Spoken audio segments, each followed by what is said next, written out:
Ok, c'est parti avec la première vidéo et la première question. Alors, je les découvre. Ok, ça va, ça commence fort. La connexion, c'est un truc de taré. Alors, j'imagine que celui qui a posé la question, c'est quelqu'un qui imagine que les gens qui sont en connexion, les gens qui sont en canalisation, sont des gens un peu fous. Alors, oui, mais dans ce cas-là, en fait, on est tous fous. Okay, la connexion, c'est pas un truc de taré parce que la connexion, c'est un truc que tout le monde fait. En fait, nous, on appelle ça la connexion, mais vous devez l'appeler probablement l'intuition, okay, le feeling. Le feeling, c'est un premier accès à la connexion. L'intuition, c'est un premier accès à la connexion.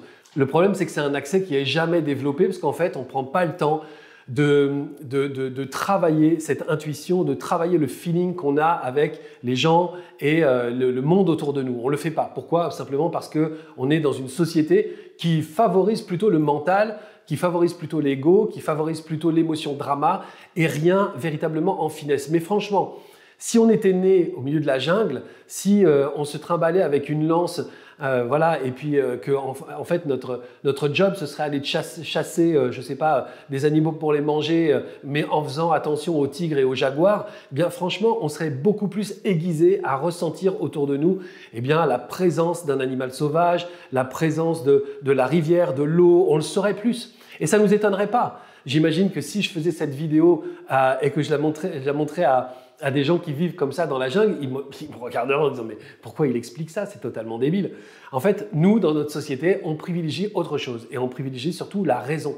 Mais on l'utilise quand même, cette intuition. Vous l'utilisez simplement parce que, je sais pas, parfois vous êtes au volant de votre voiture et puis vous avez le sentiment que celui-là, il va vous jouer un mauvais tour. On l'a tous vécu, ce truc-là. Et puis après, à moindre échelle, hein, je veux dire, on rencontre quelqu'un pour la première fois, on ne sait pas véritablement à qui on a affaire, donc évidemment on va se baser à ce qu'on voit, son attitude, mais cette personne elle a beau être super fringuée, un grand sourire, etc.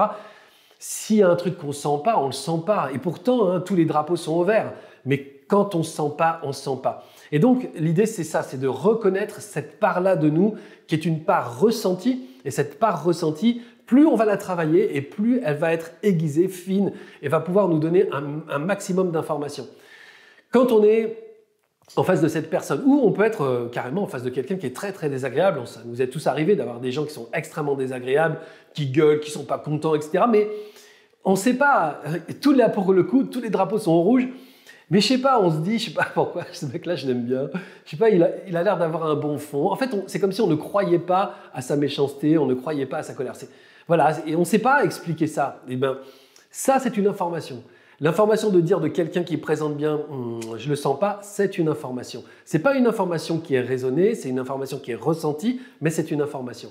Et donc voilà, et on passe notre temps à faire ça, on va dans des endroits dans lesquels on n'est jamais allé, on rentre, la première chose qu'on fait, c'est qu'on essaie de sentir l'atmosphère. Il y a des endroits dans lesquels on ne rentre pas, des restaurants dans lesquels on ne rentre pas, parce que quand on regarde à travers la vitrine, on se dit, je sais pas, je le sens pas. Mais pourtant, vous ne connaissez pas les patrons, vous ne connaissez pas les gens qui sont là, vous n'êtes jamais venu manger, vous ne connaissez même pas la cuisine, rien. Mais vous vous fiez à quelque chose qui est ressenti, et c'est ça, connecter en fait. Donc ça, on le fait tout le temps. Mais on ne prend pas le temps de le faire encore plus, et l'idée de connecter, c'est de travailler ça. Et en fait, ce n'est pas un travail très très compliqué puisqu'on part de quelque chose qu'on sait déjà faire, ressentir, feeling, intuition, et on va développer ça. Petit à petit, on va développer ça. Et plus on va faire des exercices pour développer cette intuition, plus elle va nous parler, plus les informations vont être précises, plus on va se rendre compte qu'on peut faire confiance à ça. Donc effectivement, peut-être que c'est un truc de taré, mais ça veut dire qu'on est tous tarés, hein, parce qu'on le fait tous les jours. Okay, voilà ce qui est pour moi la connexion, et voilà ce qui est finalement assez simple à comprendre, c'est qu'en fait, on le fait déjà tous, mais on le fait à des moindres niveaux. Travailler sur la connexion, faire une formation sur la connexion, c'est développer ça, aller chercher l'information et comprendre qu'en fait, cette information, on peut s'y fier. Ok ?